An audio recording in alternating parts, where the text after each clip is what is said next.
I quit a job that thousands of the smartest people in the world fight over every year. And while working as a trader on Wall Street was stressful and challenging, leaving the industry was even harder. This video is about to get really personal and touch upon a lot of my own insecurities, but I'm sharing it in the hopes that it'll give someone watching it the courage to make a big change in their career as well. Before I tell you why I quit, I've got to give you a little background. My whole life, I've done the right thing. I grew up in a Chinese immigrant home, and I was told that if I followed the blueprint, I'd be able to achieve the American dream. There was this huge emphasis placed on education, and I was a huge nerd. I worked hard, I studied a lot, and I graduated as the valedictorian of my high school. I was accepted into the University of Chicago for college, and if you haven't heard of it, UChicago has a pretty funny reputation of being where fun goes to die. It's home to a slew of Nobel laureates, lackluster sports teams, and really smart people. Right off the bat, I knew what I was going to do.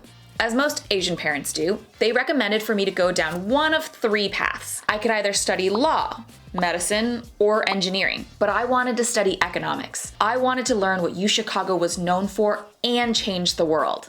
Unfortunately for me, it turns out the economics major at the world's top university for economics is quite competitive. And I got a C+ in the base level econ class, so I knew I likely wasn't going to be able to tough out the next 3 years. I quickly pivoted into a double major in public policy and environmental studies, in part because those were subjects I was naturally interested in, but also because they required quite a bit less in terms of credits.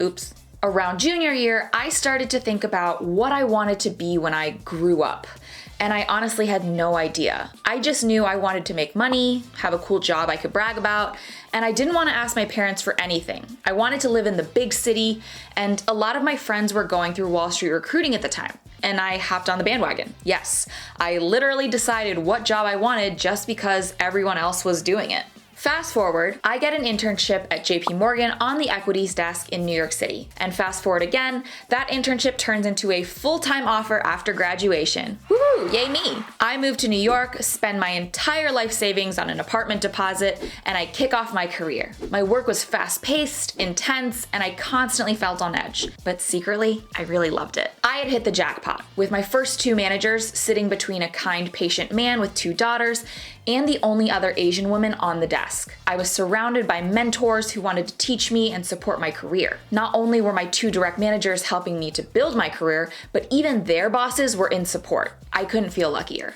But about a year and a half in, chaos struck.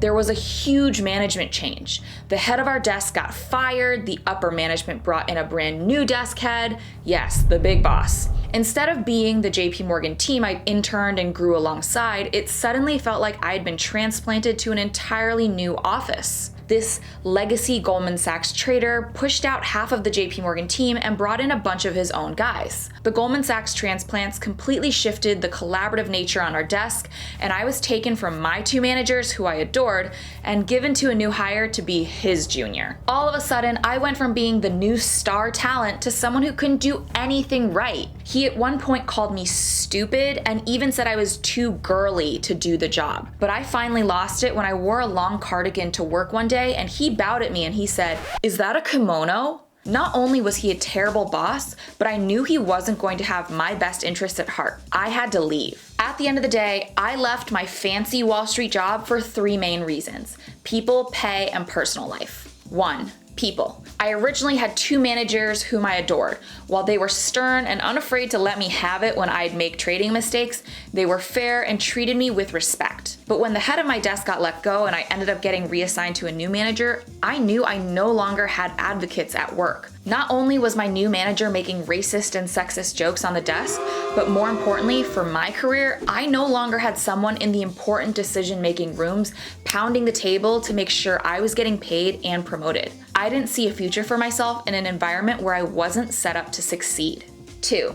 Pay. You know, young people sign up for Wall Street careers knowing they'll be overworked and underpaid in the beginning, in the hopes that they'd eventually become the more senior members of the team and overpaid and underworked. But it was becoming clear to me that wasn't ever going to happen. The trading industry was contracting, and in my first year, I made $95,000. And while that may sound like a lot of money, I was working 14 hours a day. Not to mention, I was living in New York City, one of the most expensive places on earth. Without the promise of big checks, it became pretty tough to stomach the idea of 60 to 80-hour work weeks for the next 40 years. And last, 3, personal life. Like I mentioned, I was working a 14-hour day. I'd wake up at 5 a.m., get to the office at 5:30, and I'd wrap up my day around 6. Then I'd be expected to go to client events after work, meaning I wouldn't be getting home until closer to 9 or 10 p.m. And while some may have just thought it normal to earn your stripes the first few years, I took a look at the most senior guy on my desk.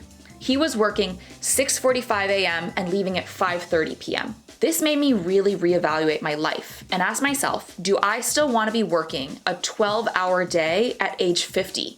And the answer was no. And even though I felt a sense of calm when I mentally decided I was going to begin searching for a new job, it wasn't easy. My first job out of college was one of the most coveted and prestigious jobs in the world. Smart young minds from schools like Harvard, Princeton, and Yale were vying for these jobs, and a tiny piece of me was wondering if I was making a huge mistake. When you're working on Wall Street, you're going to fancy restaurants where the bill is thousands of dollars.